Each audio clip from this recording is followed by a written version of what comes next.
పెద్దదొన్నాలలో మార్కపురం రాజీవ్ నగర్ లోని పీర్ల చావిడిలో జరగనున్న మొహరం ఉత్సవాల సందర్భంగా పెద్దదొన్నాల సేఫ్టీ డ్రైవర్స్ యూనియన్ అధ్యక్షుడు ఎర్రగొండపాలెం నియోజకవర్గ వైఎస్ఆర్సీపీ టీయూసీ అధ్యక్షుడు షేక్ షావలి 20,000 రూపాయల ఆర్థిక సహాయం అందించారు. ఈ కార్యక్రమం జూలై 4 నుండి 7వ తేదీ వరకు నిర్వహించనున్నారు. ఈ సందర్భంగా ముజావర్లు మహబూబ్ బాషా, నబీ, రసూల్, షేక్ షావలి ప్రత్యేక కృతజ్ఞతలు తెలిపారు. ఈ సందర్భంగా షేక్ షావలి మాట్లాడుతూ దేవుని కార్యక్రమాలకు నా వంతు సేవ ఎప్పటికీ ఉంటుంది అని పేర్కొన్నారు.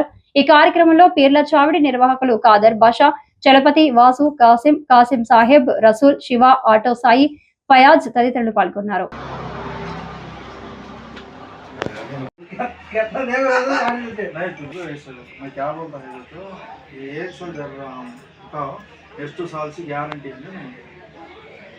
तो ना मेरे को मैं ले लेता हूँ अरे तुम किससे खाने जाना जरूरत है कहाँ करना जरूरत है ये साल